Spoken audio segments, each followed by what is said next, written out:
अमन जी चित्रकूट से। राधे राधे महाराज जी। महाराज जी, मैं जीवन जी तो रहा हूं, परंतु एक एक क्षण मेरा भय, शोक, चिंता, नकारात्मकता में गुजरता है, जिससे मैं कुछ कर नहीं पा रहा हूं। हाँ, इसका कारण पाप है, खुली बात है। इसका कारण पाप है, असत आचरण है, पूर्व जन्म और इस जन्म दोनों के। अगर इस जन्म में असत आचरण न हो तो पूर्व जन्म का आचरण का प्रभाव आएगा, पर वो भयभीत नहीं कर पाएगा, वो शोकित नहीं कर पाएगा, वो चिंताग्रस्त जैसा आप बोल रहे हो ऐसा नहीं कर पाएगा। आएगा, जैसे शरीरों में रोग आता है, कोई घटना आती, विपत्ति आती, पर हमारा जब भगवान से संबंध है, आश्रय है, तो हमें फिर भय नहीं रहता, हमें चिंता नहीं रहती। भगवान के चरणों का आश्रय लेने वाला निर्भय होता है, निःशोक होता है, निश्चिंत होता है। क्या उसके जीवन में विपत्तियां नहीं आती? क्या प्रतिकूलता नहीं आती? क्या समस्या नहीं आती? आती हैं, लेकिन बहुत बड़े से भरोसा है, कनेक्शन बहुत बड़े से है, तो हर विपत्ति उसके लिए निपटने लायक हो जाती है। ऐसी कोई विपत्ति नहीं जो उसको परास्त कर दे। जिसने भगवान का भरोसा लिया है, जो भगवान का, परमात्मा का सुमिरन करता है, शरीर छूट सकता है लेकिन दुर्गति नहीं हो सकती।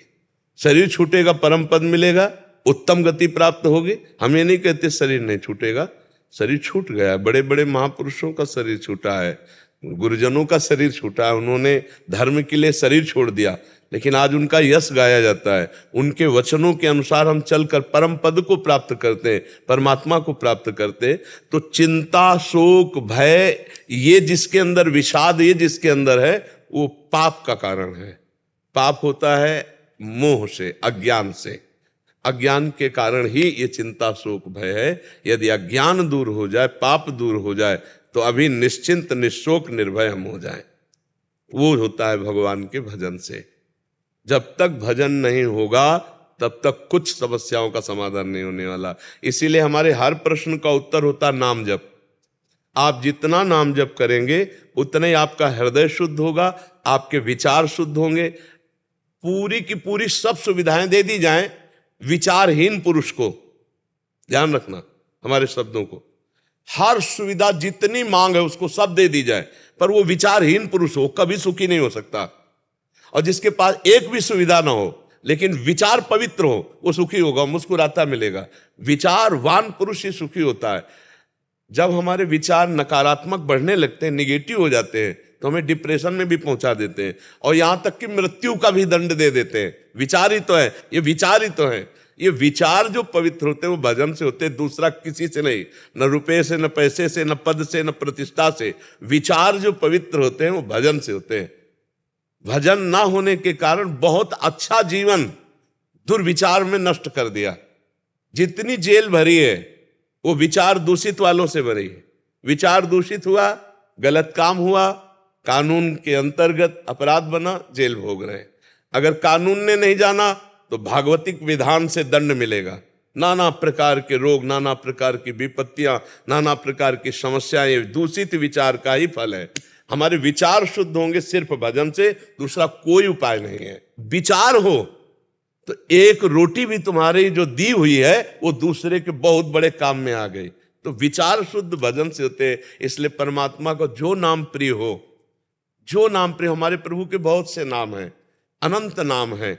कोई एक नाम ले ले या गुरुमुख से जो मिले वो ले ले। जिसे गुरुमुख नहीं हुए अभी, तो जो नाम प्रिय हो नाम जपना शुरू कर दो, उससे तुम्हारा निश्चित भय चला जाएगा, निश्चित चिंता चली जाएगी और आप आनंदित हो जाएंगे। नाम जप करो। करते महाराज जी, उसके बाद भी भाई मतलब बन रहा है। घड़े में एक चुल्लू चुल्लू जल डालते जाओ, 5 छेद कर दो, कभी नहीं भरेगा। उन छेदों को बंद करो ना। हम क्या बोले, हमारे वचनों पर ध्यान दो। पूर्व का पाप और वर्तमान का पाप। पूर्व का पाप हमें चिंता शोक में डालने की कोशिश करेगा, लेकिन वर्तमान में हम सही चल रहे हैं तो हमें फंसा नहीं पाएगा। वर्तमान का पाप ये शोक दे रहा है। वर्तमान के पाप आचरण छोड़ दो। आप जानते हो आप क्या कर रहे हो, अंदर से देखो, अपने हृदय को देखो और जो गलतियां उनका सुधार करो, आनंद आ जाएगा। ऐसा हो कि पूर्व के प्रारब्ध ही से केवल हम चले तो हम में और पशु में अंतर क्या है? वो भी प्रारब्ध भोग रहा है, हम भी प्रारब्ध भोग रहे हैं, फिर हम मनुष्य किस बात के? हम मनुष्य इसी बात के हैं कि हम नवीन अनुष्ठान करके, भजन करके, कर्म करके पूर्व प्रारब्ध की धज्जियां उड़ा दे और हम भगवान को प्राप्त हों।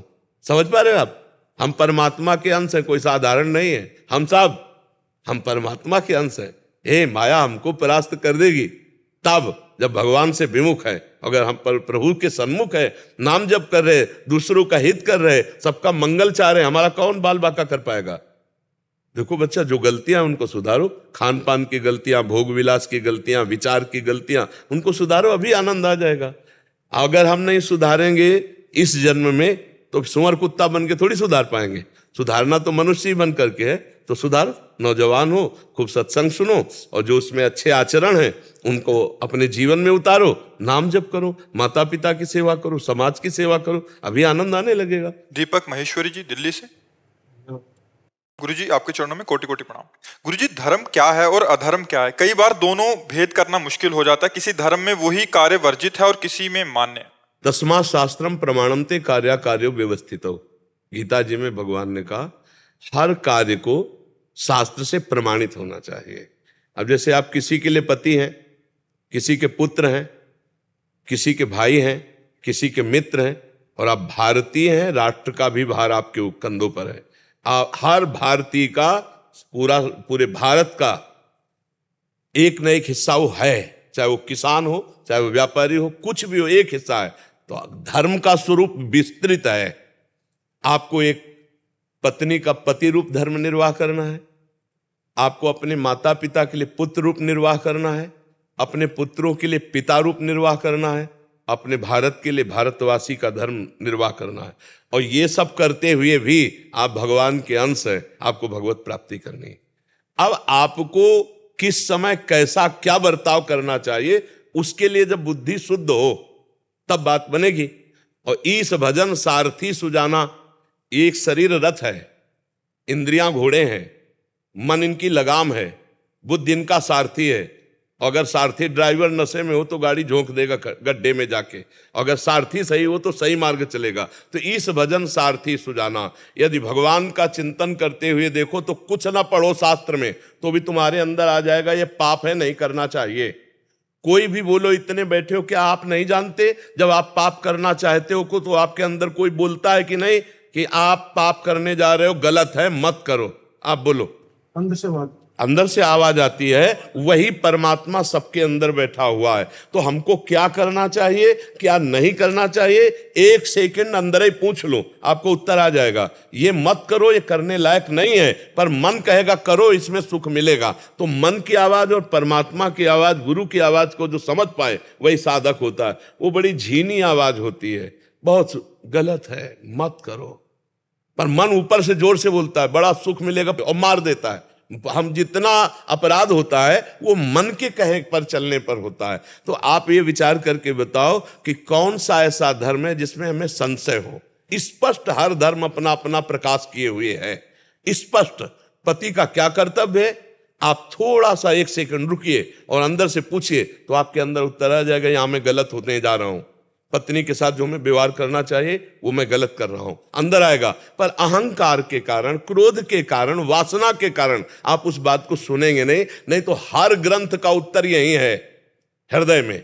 किसी को कहीं बाहर प्रमाण ढूंढने की जरूरत नहीं, हृदय से ही प्रमाण आ जाएगा। चराचर जगत में भगवान बैठा हुआ सबको उपदेश कर रहा है, पर हम लोग भगवान की बात को नहीं मानते हैं। आप वो धर्म बताइए जिसमें आपको ऐसा लगता है कि ऐसे से ऐसा करने पर अधर्म हो सकता है और अधर्म भी धर्म हो सकता है। जैसे आपने प्रश्न किया, आपको कौन सा धर्म ऐसा लगता है? सनातन धर्म में हम जीव हत्या पाप मानते हैं, सब कुछ है।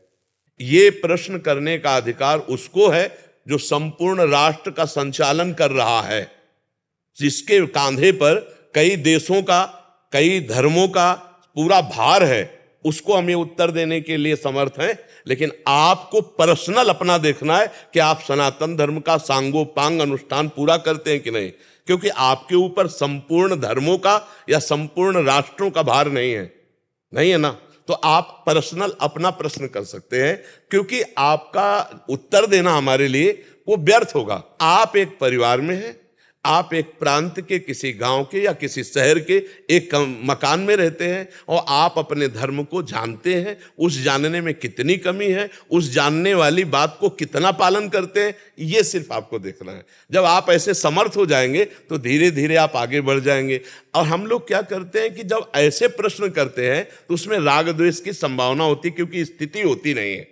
हमारा यहाँ का उद्देश्य, जो अध्यात्म का उद्देश्य है, पहला एक ये है कि एक मेरे भगवान का बगीचा है, उस बगीचे में विविध फूल हैं, हम किस फूल के आशिक हैं मुझे ये देखना है। वो फूल मुझे चुनना है बगीचे से, पूरा बगीचा तो नहीं कटवा देना। घोर गाली देने वाले, घोर अपराध करने वाले को भी गले लगाकर उसे परम शांति प्रदान करना, ये हमारा धर्म कहता है। आपको समझ में आ रहा है जी? अगर अब आपको सनातन धर्म के विषय में कोई संशय हो तो आप पूछ सकते हो। एक गुरुजी, मन बड़ा व्यथित रहता है सारे दिन। हम आपसे एक बात पूछते हैं, कोई ऐसा सुख बकाया रह गया क्या जिसको आप जानते हो और भोगा ना हो? आपसे इसलिए पूछ रहा हूं कि आप जनरल गृहस्थ वेश में है का कोई सुख? नहीं। जो लगभग इसका मतलब अभी एक सुख है जिसे आप जानते हो और नहीं भोगा, वो भगवदानंद। ये नहीं, इसे नहीं भोगा ना, बस उसी के लिए छटपटा रहा है। वो सब कुछ भोग लिया है लेकिन उसी के लिए वो छटपटा। अगर वो मिल जाए तो ना घबराहट होगी और ना मृत्यु का भय होगा और ना अभाव होगा। अभी अभाव है, अभी ऐसा लगता है जो चाहिए वो नहीं है। लगता है ना, सब कुछ है लेकिन ऐसा लगता है जो चाहिए वो नहीं है। वो है परमात्मा। उसकी प्राप्ति होने के बाद फिर ब्रह्मभूता प्रसन्नात्मा न शोचति न कांक्षति समाः सर्वेषु भूतेषु मद भक्तिम लभते पराम। जिसके प्राप्त होने के बाद कुछ प्राप्त करना बाकी नहीं रहता, जिसके जानने के बाद कुछ जानना बाकी नहीं रहता, उसे परमात्मा कहते हैं। और उसी को प्राप्त करने के लिए मन अव्यक्त रूप से छटपटा रहा है। अब वो प्राप्ति हो जाए तो आनंद हो जाए, क्योंकि जो जो चाहिए वो लगभग सब भोग लिए। आप गृहस्थी में सब भोग लिए, अपना पराया सब भोग लिए, लेकिन जो वास्तविक चाहिए वो नहीं मिला अभी तक। और वो मिल जाए तो तृप्त हो जाए, मन तृप्त हो जाए, आनंदित हो जाए। इसलिए हमारी प्रार्थना है, नाम जप कीजिए, भगवान का नाम जप कीजिए, गुरुजनों की आराधना कीजिए। जो हमारे पूर्व में बड़े बड़े महापुरुष हो गए उनके चरित्र पढ़िए, उनकी आराधना कीजिए। और किसी की सेवा कभी बन जाए तो बहुत जल्दी शांति मिलेगी। जैसे कोई बीमार पड़ा, कोई सेवा करने वाला नहीं, आप शरीर से सेवा कर दीजिए। या आप 100 रुपये की सामग्री अपने लिए लेने जाते हो, वो दवा लेके उसे दे दीजिए। एक दिन भोजन छोड़ दीजिए, दूसरे को पवा दीजिए, फिर देखो कैसी शांति मिलती है। एक दिन हम अच्छा भोजन पाने जा रहे हो और वो भोजन किसी भूखे को दे दें जिसको नहीं मिला, तो आप देखिएगा 100 दिन पाने से आपको जो आनंद नहीं मिला, एक दिन ना पाने से वो आनंद मिल जाएगा। आपका हृदय शीतल हो जाएगा। इसी से मन को शांति मिलती है। और जो हमारे वो सब छूटेंगे, आज नहीं तो कल, क्योंकि धीरे धीरे पहुंच रहे हैं नंबर पे, तो मन को एक मीठी मीठी घबराहट हो रही कि जिस कार्य के लिए आया था वो कार्य नहीं कर पाए। देखो, हम एक कार्य के लिए आए मनुष्य जीवन में, परमात्मा प्राप्ति। एक बार परमात्मा प्राप्ति हो जाए फिर आनंद पूर्वक जीवन व्यतीत करो। पहले परमात्मा प्राप्ति होना चाहिए था, सो हुआ नहीं तो अब अंतिम में कर लो। जो पहले करना चाहिए अब आखिरी में कर लो। तो परमात्मा प्राप्ति कोई कठिन नहीं है, क्योंकि परमात्मा कोई और नहीं है, हमारे हृदय में ही बैठे हुए हैं।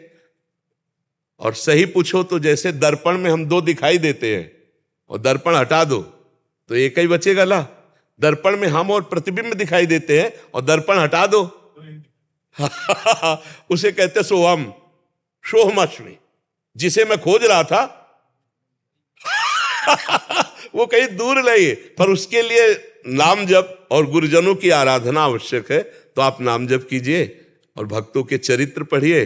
और किसी की भी सेवा मिल जाए, कभी चलते फिरते किसी पशु पक्षी मनुष्य की, तो निष्काम भाव से सेवा कर दीजिए तो हृदय शांत होने लगेगा। ठीक है? नाम जप कैसे करें?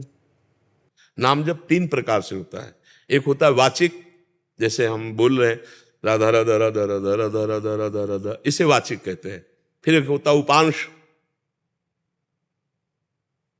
हमारी जबान चल रही, हम नाम अंदर चला रहे हैं लेकिन बाहर क्या है इसे नहीं आप कोई जान सकता। एक होता मानसिक,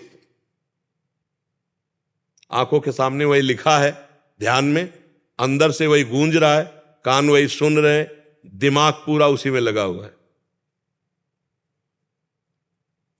अब कोई जान नहीं सकता कि हम जप कर रहे हैं। इसे मानसिक जप कहते हैं, और इसे उपांश कहते हैं, और राधा राधा राधा इसे वाचिक जप कहते हैं। जी, समझ पाए आप? नाम जो प्रिय हो आपको वो जपिएगा, जो प्रिय ना हो। मोती सिंह जी मेड़ता से। राधा राधा। राधा वल्लभ श्री हरिवंश महाराज जी, आपके चरणों में कोटि कोटि नमन। महाराज जी, नाम साधन है या साध्य? दोनों है, दोनों है। वो साधन भी है और वही साध्य भी है। जिस समय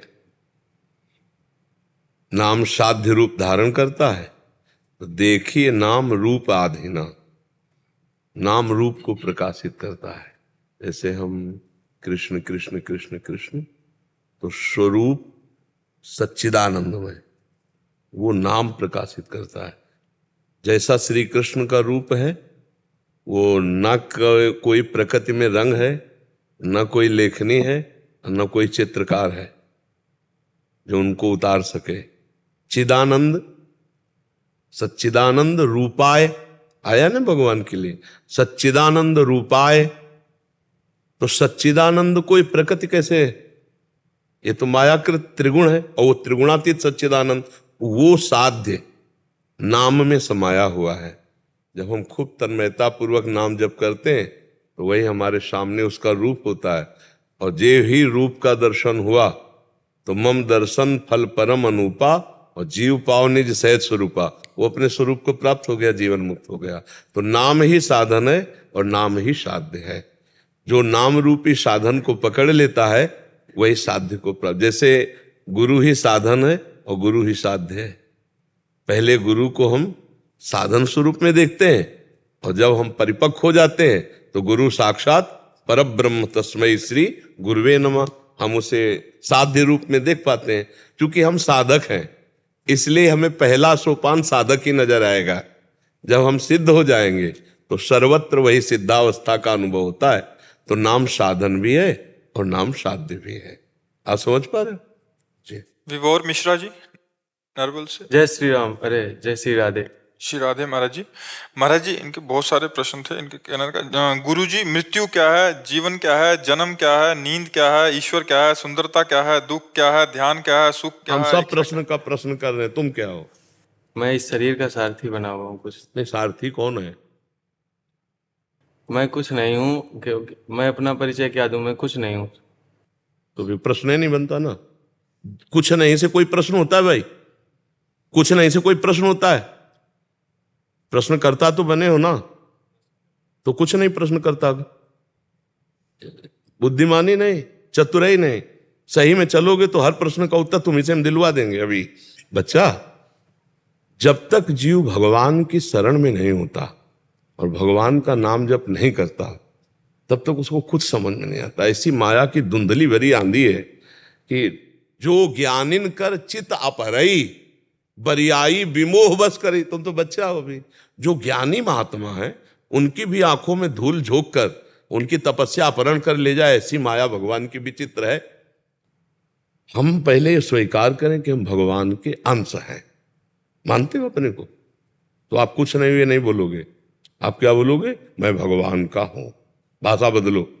मानते हो कि नहीं? पहले मानते भगवान के अंश हो, ये मानते हो आप? क्योंकि ये शरीर तो एक मनोरथ है, इसको चलाने वाली बुद्धि है, और इस शरीर रूपी रथ में बैठने वाला जो है रथी, वो भगवान का अंश है। तुम सारथी नहीं हो। सारथी बुद्धि है, मन लगाम है, इंद्रियां घोड़े हैं, शरीर रथ है, तुम बैठने वाले हो। बैठने वाला कौन है? ईश्वर अंश, जीव अविनाशी, चेतन अमल, सहज सुख राशि। हर सवाल का उत्तर इसी में आता चला जाएगा। समझ पाए आप कौन है? अब आपसे पूछे आप कौन, तो आप क्या बोलोगे? भगवान का अंश। भगवान का अंश है। अब आपका उद्देश्य क्या है? जीवन। आपका जीवन क्या है? भगवान को जान लेना या अपने को पहचान लेना। 22 साल से इस कमरे में अपने को एक सेकंड भी नहीं मिले। आप नहीं मिले ना अपने से? बढ़िया उत्तर दे रहे हो। इसी को जानना जीवन है, और इसी का ना जानना मृत्यु है। जब अपने को नहीं जानते और शरीर पे राग कर बैठे तो शरीर के द्वारा जो शुभ अशुभ कर्म बने तो पुनरपि जननम पुनरपि मरणम पुनरपि जननी जठरे शयनम, बार बार जन्म बार बार मृत्यु, बार बार माँ के गर्भ में, यही भूल हमको ले जाती है। इस मनुष्य जीवन का लक्ष्य क्या है? भगवान का भजन करके भगवान को जान लेना, भगवान को पा लेना या अपनी पहचान जान लेना। नर्तन कर फल विषय न भाई, भजिए राम सब काम बिहाई। भजन ना होना और भोगों में रमण करना यही मृत्यु है। जिन हरि भगति हृदय नहीं आनी, जीवित सब समान ते प्राणी। जीता हुआ मुर्दा टहला है, जिसके जीवन में भगवान का चिंतन नहीं, भजन नहीं, जीता हुआ मुर्दा है। गोस्वामी जी कह रहे हैं मनुष्य जीवन का लक्ष्य क्या? भगवत प्राप्ति, अपने स्वरूप का बोध हो जाना। मृत्यु क्या? अपने को भूल जाना, शरीर राग में फंस जाना। सारे प्रश्नों का उत्तर तुम्ही से तुमको मिल जाएगा, बस तुम भगवान की शरण में होकर नाम जप करना शुरू करो। आप भगवान के चैतन्य घन अंश हो, आप में सारी शक्तियां हैं। आप अपनी शक्तियों का स्मरण करके उनको जागृत करो। वो है नाम जप, मंत्रानुष्ठान, दूसरों का उपकार करना, पापाचरण से अपने को रोक पाना। अगर रोक पाए तो फिर जीवन प्रकाशमय हो जाएगा। अगर पापाचरण होते रहे तो फिर अंधकार नहीं हटेगा, ज्ञान अंधकार छाया रहेगा। समझ पा रहे हो? सारे प्रश्नों का उत्तर मिल जाएगा आपको। भजन, भजन नहीं है तो फिर टिकेगा भी नहीं। कोई उत्तर दे दो, कोई उत्तर टिके, ऐसे में टिकता है, ऐसे में नहीं टिकता। जो भजन करने वाला होता है ऐसे होता है, जो भजन भगवान से विमुख होता है वो अहंकारी ऐसे होता है, उसमें कुछ नहीं टिकता है। तुम नाम जप करो, भगवान के आश्रित रहो, माता पिता की सेवा करो, समाज की सेवा करो, इनमें सब में भगवान विराजमान है। यही जीवन का लक्ष्य है कि भगवान की हमें एन किन प्रकार प्राप्ति हो जाए। और अगर प्राप्ति न हो सो परत्र दुख पावई, सिर धुनि धुनि पछताए, काल ही कर्म ही ईश्वर मिथ्या दोष लगाए। जो न तरय भव सागर, असमाज नर पाए, स्वति निंदक मंदमति आत्महनन गति। वो आत्महत्यारा है, वो दुर्गति को प्राप्त होगा जो मानव देह प्राप्त करके पापाचरण करता है और भगवान की प्राप्ति नहीं कर लेता। नाम जप करो, सब प्रश्नों का उत्तर मिल जाएगा। 10 साल से डायलिसिस करा? नहीं सर, मैं वहाँ काम करता हो? अच्छा, मैं अच्छी बात चाहता हूँ मैं लोगों की इस तरह से सेवा करता हाँ बिल्कुल, बहुत। क्योंकि डायलिसिस जो कर जिनके होते हैं ना, उनको उत्साह बढ़ाना बहुत आवश्यक है। हाँ, वो बोर ना हो पाए, वो अपने में निगेटिव भावना ला पाए। हूँ। और नॉन पेशेंट है वो कैसे क्या गाइड कर सकता हूँ, थोड़ा सा आप मार्गदर्शन दीजिए। 15 साल से मैं उनकी सेवा कर रहा हूँ।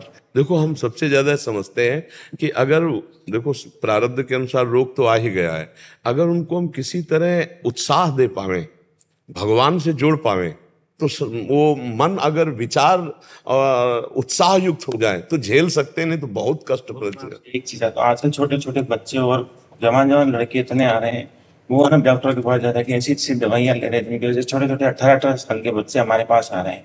मैं सरकारी हॉस्पिटल में हूँ साहब, मैं गवर्नमेंट एम्प्लॉय। 18 साल के बच्चों का भी डायलिसिस? 6 साल 7 साल के बच्चे हमारे पास आ रहे हैं जिनका हम डायलिसिस कर रहे हैं। मैं निवेदन आपसे ये करूंगा कि आप कुछ ऐसा सबको बताइए कि वो गंदी दवाइयाँ ना लें। वो सर कहीं जाते हैं, हेवी इंजेक्शन ले लेते हैं, तो उनको पता नहीं होता, हाई ग्रेड फीवर होता है, उस वजह से वो गलत दवाई ले लेते हैं और उनकी किडनी। हाँ, ये टेप हो रहा है, ये जाएगा। आपकी बात सुनेंगे सब। हाँ, पुनः आपकी। मैं सबसे यही रिक्वेस्ट करना चाहूंगा, आप कभी भी कोई भी हाई ग्रेड फीवर हो, कोई भी बीमारी हो, तो आप किसी भी तरह की दवाइयाँ ना लिए कि मुझे जल्दी ठीक कर दें। वो आपको हेवी डोज इंजेक्शन देते हैं, उससे आपकी किडनी इफेक्ट होती है, उससे आपकी जान भी जा सकती है। 18 साल 16 साल 14 साल 22 साल ये यंग पेशेंट यूपी के बहुत आ रहे हैं, जिनको देख के हमें खुद को ऐसा लगता है कि हमारे देश को क्या हो रहा है। बिल्कुल, क्योंकि किसी का बच्चा है, किसी की माँ है। हाँ, तो मैं आपसे, महाराज जी, मैं बहुत छोटा हूँ पर मैं आपसे रिक्वेस्ट करता हूँ। ये समाज के लिए बहुत बड़ा मैसेज जाएगा। हाँ, आप जो बोल रहे हैं लाखों लोग सुनेंगे इसको। और मैं सबसे ये रिक्वेस्ट करूंगा कि ढंग के डॉक्टर से ट्रीटमेंट लें ताकि आपकी किडनी बच सके। अच्छा, स्वेच्छा से मेडिकल से ना खरीदें, अच्छे डॉक्टर के गाइड में ही दवाइयाँ खरीदें। मैं कल शाम को सर यहाँ वृंदावन में भी गया था महाराज जी। तो यहाँ गया तो एक आदमी बोलता है कि मुझे एंटीबायोटिक दे दो, मुझे कल कहीं जाना है। बिल्कुल। अब आपको पता होना चाहिए कि एंटीबायोटिक का क्या रोल है, हाँ वो आपको कैसे फायदा करेगी, कैसे नुकसान करेगी। हाँ बिल्कुल। तो उसकी वजह से भी आपके गुर्दे किडनी खराब हो रही है।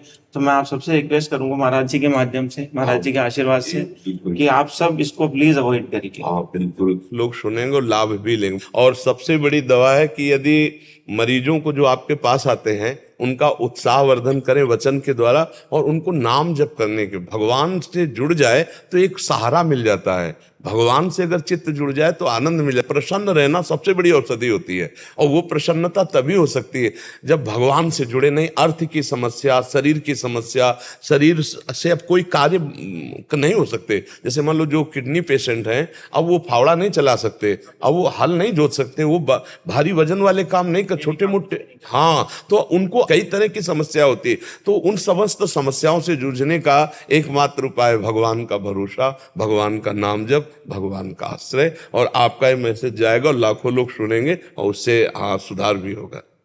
श्री हरिवंश। अरे भाई श्री हरि।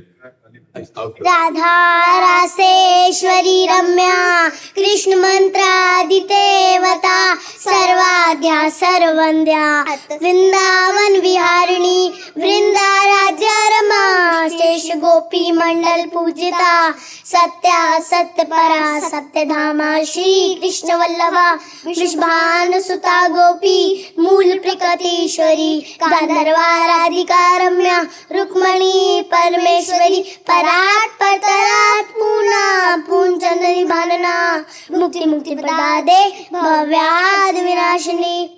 बहुत सुंदर।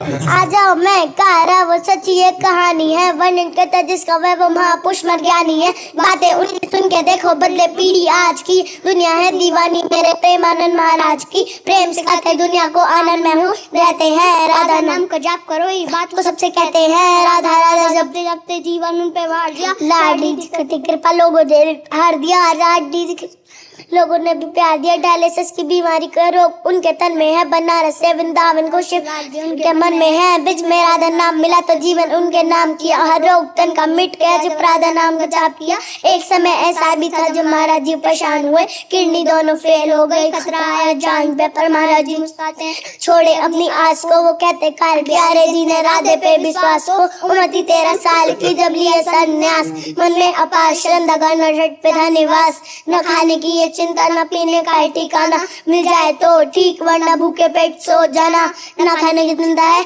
न पीने का ठिकाना, मेरे तो ठीक वरना भूखे पेट ही सो जाना। डायलिसिस हो रहा है, किडनी भी फेल है, लेकिन फिर भी सब चल रहा है। ये बिना सिर पर संभव नहीं है, महिमा उनके देखो जिनके पीछे मुरली वाला है। हंसते हंसते उनको तो बस लाडली ने पाला है। किडनी दोनों फेल डॉक्टर भी है, दान है उनकी नहीं था बचना, लेकिन आज उसमें प्राण है। हर दिन के महाराज जी को दुनिया करती है प्रणाम, महाराज जी बता रहे हैं सबसे बड़ा राधा नाम। नाम की ही महिमा है तभी तो मिलने आते लोग, ब्रज के ही वन और ब्रज का ही खाते भोग। सबसे करते प्रेम करते दिल से सम्मान भी, उनसे मिलने आता बाहर खिड़की का अवतान भी। डूब जाते रस में सब ऐसी उनकी बोली है, वो सबको एक मानते हैं इंसान वो एक बोली है। बनारस में तुलसी घाट की जगह वो पावन, वहाँ बैठे बैठे सोचा कैसा होगा वृंदावन। पीपल के ब्रज के नीचे थे वो ध्यान में, शिव ने कृपा तो आए वृंदावन धाम में। कैसी है वो संत जिनको प्राप्त विज्ञान, अधूरा मुझको ध्यान इसलिए महान। किडनी दोनों फेल करते सारे काम, 3 बजे उठ के सुबह करते वो स्नान। हाँ पीले है वस्त्र और मस्त्र पे लगा चंदन, जुग जाता उनसे मिलने सबका करते वो अभिनंदन। शब्द नहीं पास मेरे उनके लिए क्या कहूँ, बड़ा दुर्लभ होता है सतों का दर्शन। श्री राधा के लिए कुंज जहाँ उनका निवास है, श्री वृंदावन धाम में वो परिक्रमा मार्ग है। पराघाट आश्रम के सामने वाली गली में महाराज जी से मिलने का एक मात्र वो स्नान है। करता हूँ प्रणाम मैं ऐसे माँ बाप को जिन्होंने जन्म दिया प्रेमानंद जी महाराज को। राधा राधा जपते जपते सुबह दोपहर शाम हो, उनके चरणों में मेरा कोटि से प्रणाम हो। इसको दुपट्टा दे। श्री जी की प्रसादी है।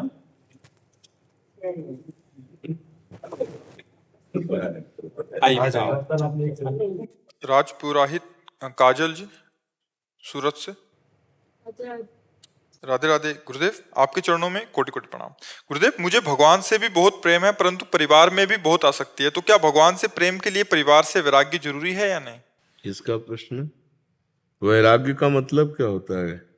कोई कपड़ा बदलना वैराग्य थोड़ी कहते हैं, या मकान छोड़ के, घर छोड़ के बाहर कहीं भटकना, उसे वैराग्य थोड़ी कहते हैं। क्या माँ में भगवान नहीं? क्या पिता में भगवान नहीं? क्या पुत्र में भगवान नहीं? क्या पति में भगवान नहीं? क्या पत्नी में भगवान नहीं? जिस दिन भगवान नहीं होंगे उस दिन फूंक दोगे, चाहे जितना प्यारा शरीर हो, नहीं फूंक दोगे।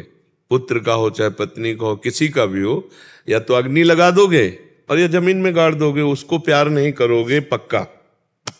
उस शरीर को आप नहीं रख सकते पक्का। तो आज भी अनजाने में आप माता पिता परिवार से जो प्यार कर रहे हो, भगवान से ही प्यार कर रहे हैं, तो जान के प्यार कर लो।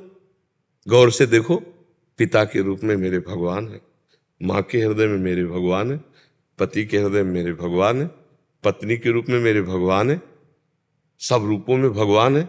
यही बात समझना है, और क्या त्याग करना है? भाव का परिवर्तन करना है। अगर हम सब में भगवान का भाव करके सेवा करें तो हमें कहीं भागने की जरूरत नहीं, घर में ही भगवान की पूजा हो जाएगी। और मंदिर में जा करके पूजा करके आए हो, अपने माता पिता का अपमान करो, पति की अवहेलना करो, कुछ नहीं मिल पाएगा। आचरण गलत, नहीं मिलेंगे आपको। नहीं मिले तो आप चाहो, अगर आपके नेत्रों में भगवान है तो आप ईंट पत्थर में भी भगवान देख सकते हो, और अगर आपके नेत्रों में भगवान नहीं तो भगवान में भी भगवान नहीं देख सकते। दुर्योधन भगवान को भगवान मानता था क्या? नहीं मानता था। और प्रहलाद जी ने खंबे से भगवान को प्रकट कर दिया। हम लोग भावना करते हैं मूर्ति पे तो भगवान विराजमान है, अनुभव होने लगता है। तो हम भावना करें अपने पति पर, अपने पुत्र पर, अपने सास पर, अपने ससुर पर, अपने माता पिता पर, उनमें भगवान नहीं। तो बस हमें ये समझना है कि हम जिन भगवान से प्यार करते हैं वो भगवान का ये मंदिर है। शरीर रूपी मंदिर में सबके हृदय में भगवान, सबके हृदय अछत विकारी निर्विकार भगवान सबके हृदय में है। समझ पा रहे ना? क्या त्यागना है, भाव बदलना है। ये सब भगवान के जन है। आप हमारे परिवार के नहीं हो क्या? आप सोचो, आप बैठे हो, यहां बैठे हो श्री जी के पास, तो ऐसा लग रहा है हमारे घर के बैठे हो। आपको लग रहा है हम पराये हैं, या आप पराये हैं, ऐसा लग रहा है आपको? इसलिए नहीं लग रहा कि हम देख रहे हैं कि मेरे भगवान सब में बैठे हैं, और आप देख रहे हो कि भगवान के जन है। भगवत भाव होने के कारण हम दोनों में प्यार है, अनजाने में भी प्यार है, अनजाने में भी अपनापन है। कोई रिश्ता प्रकट ना होने पर भी हम रिश्तेदार हैं। समझ में आ रहा है? क्योंकि हम वास्तविक रिश्तेदार हैं। हम सब भगवान के हैं, सब में भगवान है। यही बात समझने के लिए हम बचपन से घर से निकले थे, और वही बात तुम्हें हम समझा रहे हैं। घर में रहकर समझ लो तो बात बन गई। जो संतों के लाभ मिलता है सत्संग से, वो यही मिलता है कि वो जो 10वें वर्ष 50वें वर्ष तपस्या करके जाने, वो 5 सेकंड में हमें बताए रहे।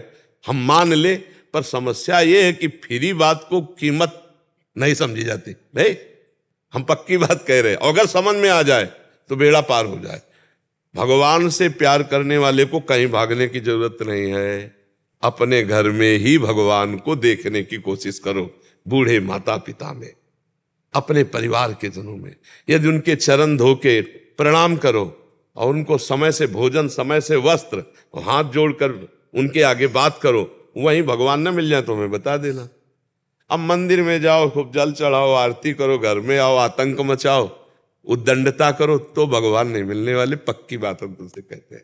तो इसलिए कहीं भागने की जरूरत नहीं बच्चा। वैराग्य का मतलब कपड़ा बदलना नहीं, वैराग्य का मतलब भाव बदल देना। भाव बदल गया, उद्देश्य बदल गया, तो सब ठीक हो गया। नहीं, इस कपड़े में भी उद्देश्य अगर भगवान ना हो तो नौटंकी है, नाटक है नहीं? क्या नौटंकी नाटक में 2 घंटे के लिए साधु का रोल बढ़िया नहीं करता? बिल्कुल करता है, लेकिन वो साधु थोड़ी हो गया रोल करने वाला। 2 घंटे के लिए, पैसे के लिए वो नौटंकी नाटक में साधु मुनि का वो रोल करे तो पक्का करेगा, लेकिन वो पक्का है थोड़ी। उद्देश्य जिसका साधु है वो साधु है, चाहे वो भेष में हो या ना हो। जिसका उद्देश्य विचार महान, वही महात्मा है। वो गृहस्थी में भी हो सकता है, वो विरक्ति में भी हो सकता है। तो दोनों बातें हमें समझनी है कि भगवान से प्यार करने वालों को कहीं भागने की जरूरत नहीं है। जहां है वहीं भगवान की भावना करके नाम जप करना है, अच्छे आचरण करना है, गंदी बातें त्यागना है, सब काम बन जाएगा। भाग के कहाँ जाओगे आप बताओ? कहाँ भाग के जाओगे? जहां भाग के जाओगे वहां संसार है। जहां भाग के जाओ आप, बस नाम ले लो कहीं भी, वहां भी संसार आपको मिलेगा, माया वहां भी मिलेगी। क्योंकि गोस्वामी तुलसीदास जी ने कहा है माया का परिचय क्या है? बोले मैं अरु मोर तोर तय माया, जेहि बस कीन्हे जीव निकाया।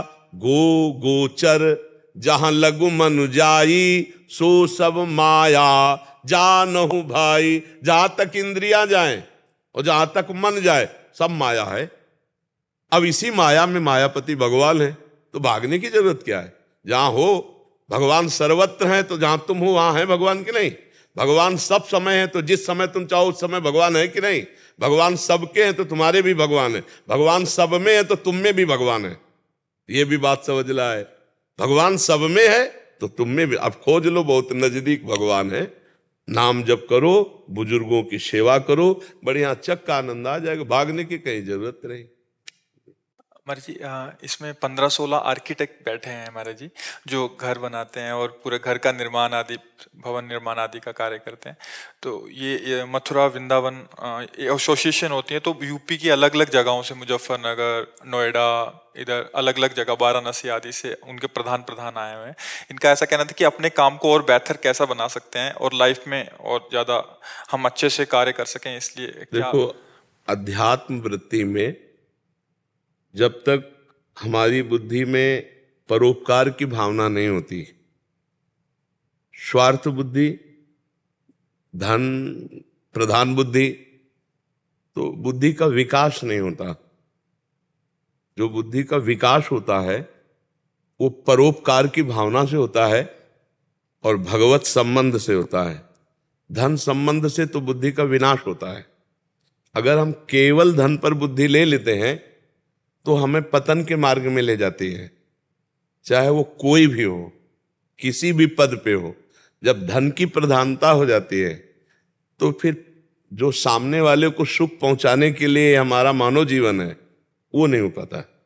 फिर हम अपने स्वार्थ में, लेने की भावना स्वार्थ और देने की भावना परमार्थ। अगर देने की भावना में है तो लेने वाला जो कार्य है वो अपने आप पूर्ण होता है। जैसे हम आपके पास कोई मकान का कार्य लेकर आया और आपने विचार किया कि इसको सुख पहुंचाना है मुझे, जितना मेरे को ज्ञान है मैं अधिक से अधिक सुविधाजनक उतना इसको मकान बना करके, नक्शा बना करके हम देंगे, सुविधाजनक। पैसा दूसरे पर, पहले पर उस जो आया है मेरे पास उसको सुख प्रदान करना, उसके तो आपकी बुद्धि निर्मल होगी। परोपकार की भावना में बुद्धि निर्मल होती है और निर्मल बुद्धि भगवत चरणारविंद से युक्त होती है, धर्म से युक्त होती है। तो वो आपके भी हृदय को चिंता, शोक, भय, विषाद इनसे रहित करेगी और दूसरों को भी सुख पहुंचाएगी। और जब धन की ही केवल प्रधानता होती है तब ये चिंता, शोक, भय आप में लौट करके आ जाएगा और दूसरे भी असंतुष्ट हो सकते हैं केवल धन की प्रधानता रखने पर। तो हमें सबसे पहली बात रखनी है कि हमें जितना ज्ञान भगवान ने दिया है जिस विषय का, हम दूसरों के सुख के लिए धन की प्रधानता न रख करके करें। जैसे डॉक्टर है, धन की प्रधानता कर ले तो मरीज को सुख देने वाली बात नहीं रह जाएगी। न्यायाधीश है, धन की प्रधानता कर ले तो फिर न्याय सही नहीं कर सकता। वकील है, धन की प्रधानता कर ले तो सही वकालत नहीं कर सकता। मास्टर है, धन की प्रधानता कर ले तो सही शिक्षा नहीं दे सकता। जो जहां है वो तभी सफल हो सकता है जब हमारी परोपकार की भावना हो, दूसरे को सुख पहुंचाने की भावना हो। और धन तो गौड़ विषय है और जिसके मुख्य धन होता है तो फिर वो सफलता नहीं होती।